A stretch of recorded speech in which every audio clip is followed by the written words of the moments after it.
Pleasure to have you here today. Growing up in Long Island, now you're back in New York City. Tell me how happy you are having the chance to speak with the St. John's basketball team. Well, for me, coming back to New York is a treat. It's the greatest city in the world. Being from here, even though I don't live here right now, I live in Atlanta, Georgia. I know when I come back, I'm going to see a lot of old friends. I'm going to make some new friends possibly, and maybe see something that I haven't seen before, which is always a good thing. Brace yourself for the element of surprise. What message do you want the St. John's student athletes to have, like going forward after your speech today?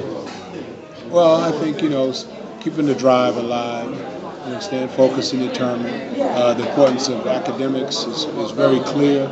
I talked about it in my speech. I talk about it in my book. So, the ones who care to read it will understand the value of education. It's going to give you confidence, the confidence to stand in front of people and speak your mind.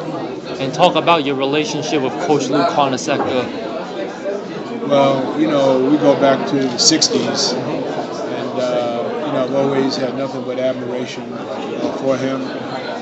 There were two opportunities in which he could have had a chance to coach me, one coming out of high school and one when I was already a pro, but it just wasn't meant to be. But he's always been a mentor and a friend, and sometimes that's more important than being a coach. And about your NBA, Coach Cade, and about your NBA career, tell me how it was like winning the first championship of the Sixers in '83. What were some of your greatest memories? Well, after coming off of the Nets championship years, we had a great expectation of being successful in Philadelphia. And we played for the championship 4 times in 7 years. So we made 4 finals. And, we won one.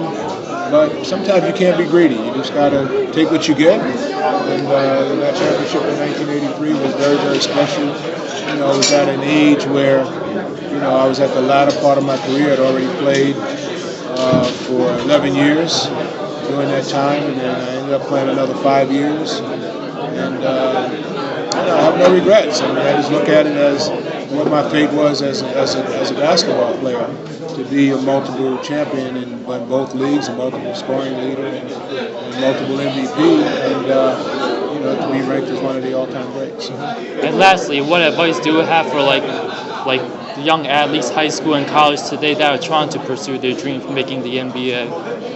Well, the NBA has to choose you. You don't choose it. There's so many thousands of players who want to be pros, but the reality is, all you can do, all those who want to be pros, all they can do is really try to be the best player that they can be the best student athlete that they can be, and prepare themselves for the worst, because most of them are not going to get it. One question. Tell me how it was like playing among the best players, like yourself included, Kareem, Magic, Bird, and the later part of your career, Jordan. Probably not something that I could explain to you. It's an experience that you have.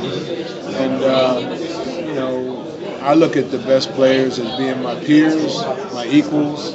So I don't look at me as being better than them and them being better than me. We just chopped it up and made it good and entertained a lot of fans. Thank you, Julius. It's a pleasure talking to you. All right. Thank you. Okay. Thank you.